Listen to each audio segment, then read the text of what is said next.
Okay, back to this shit show, huh? So apparently, since the engine seized, I'm gonna have to undo a couple piston rods. People say that that's not doable with the engine in the car. I'm gonna have to do it from the top. I'm not pulling the head gaskets. I'm not doing it. I don't care. I'm not doing it. Period. Okay. It will get done without that happening. So, anyway, if I can manage to get the pistons all the way out, I've got a bucket full of other ones, and that will maybe put the car so I can start it. But anyway, the plan is I'm going to drop the steering rack, and then if I have to, I'll lift the engine, and even if I mess up the oil dipstick, whatever, I am getting the oil pan off. That's what we're doing to get the torque converter undone. So let's get her done. Okay, the first step in all this shit show is undo these two 18mm power steering lines. Pretty simple. I'm actually gonna save this rack for if mine ever goes out. The fluid in it's pretty dirty, but you know what? If for some reason my rack ever does go out, I'll be happy that I had another. Even if it's bad, it'll be better than the one that's in it, and this isn't that hard of a job. The next step is gonna be on these two sides. These are called steering rack bushings. They are replaceable, and they are a serviceable part, and you do want to service them. This here's called a sway bar link, and it isn't linking. Anyway, so we got a 15 right here, and I believe a 17 or an 18 on the other side.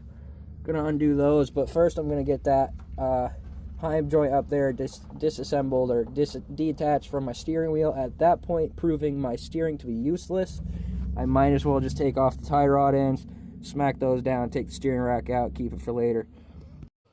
Okay, so we got the steering rack out. It was pretty simple, maybe 15 or an 18 on those there, 17 on that. That there was a bolt. Hammer them bitches out. Now let's see what we got left. Oh yeah, that steering knuckle was like maybe a 13 or a 15. So those are all 10mm on the sides of the pan. The backs, if I remember correctly, are 15s. And then you got that one big bolt right, well, there's actually two of them. Let me go right here. You got that one big bolt right next to that black thing. That right there, I believe, is a 15. And then the pan, I'm not going to say it's going to slide right out, but it could. It could. So, let's get to that. Okay, this is the last bit of this video, right? So we're going to undo these 4 bolts here. There's 2 15s on the side of the pan, a bunch of 10s all around it, and 2 in the back of this. You have to undo your starter, undo 4 different 15mm bolts from the transmission itself. Jack the motor up as high as you can, okay? Steering rack's out. Oh man, I hope you never have to do this, just so we're clear. Come up here, you got these, you got 4 on both sides.